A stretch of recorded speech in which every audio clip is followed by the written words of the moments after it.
Oil markets saw some relief today after the U.S. and Iran announced a ceasefire. The global oil benchmark is Brent crude, which fell below $100 a barrel this morning. But since the ceasefire was announced, there have been conflicting reports as to whether it's already been breached. At the moment, the agreement remains fragile. It's also still unclear when and how the Strait of Hormuz might reopen. Even if it does, analysts say that the ceasefire does not guarantee that oil tankers will be on the move quickly. In fact, Iran halted oil traffic in the strait today after Israel attacked alleged Hezbollah sites in Lebanon. Analysts anticipate that it could take months to fully restore the flow and production of oil derailed by the war.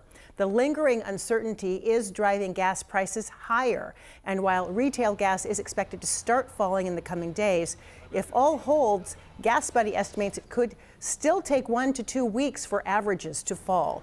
The cost in Washington right now is at $5.40 a gallon. It's going to be weeks and months to get the production back online. And given that about 3 million barrels a day of refining capacity has been damaged, that can take months to years to be repaired.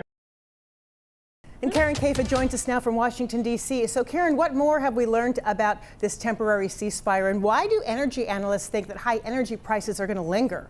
Well, energy analysts believe that this is a very fragile situation. We've seen that play out throughout today, Joyce. And the chief energy analyst for Gulf Oil, for example, said today was really baby steps. There's really only a trickle of oil coming out of the Strait of Hormuz right now, which, of course, continues to keep the global oil markets at a relative standstill, a real supply crunch there. So what energy analysts expect is this is going to take a long time, first of all, to find stability here in this market, but also to repair and restore infrastructure that was damaged in the region, and also to get shipping out to the rest of the world up and running. Some energy analysts anticipate this could take months, maybe even years. The Energy Information Administration, which is the statistical arm of the Department of Energy, actually upped its forecast for the prices of oil, for gasoline and diesel before the end of the year, just because they say it's going to take months to restore normalcy, really, to this part of the oil market.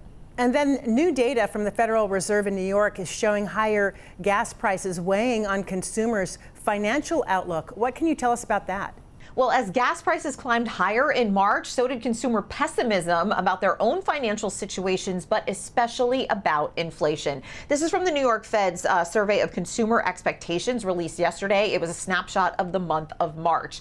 And what they found was that Americans haven't really been this pessimistic about inflation since Russia's invasion of Ukraine, and also that massive spike, that 40-year high of inflation that we saw back in 2022. So some pretty serious scenarios to compare it to. Americans also expect that unemployment will go up before the end of the year, just like they expect inflation will rise, and they feel more uncertain about their own finances. And of course, Joyce, consumer sentiment feeds consumer spending, which is of course the main driver of the overall economy. Karen, thank you so much. You bet.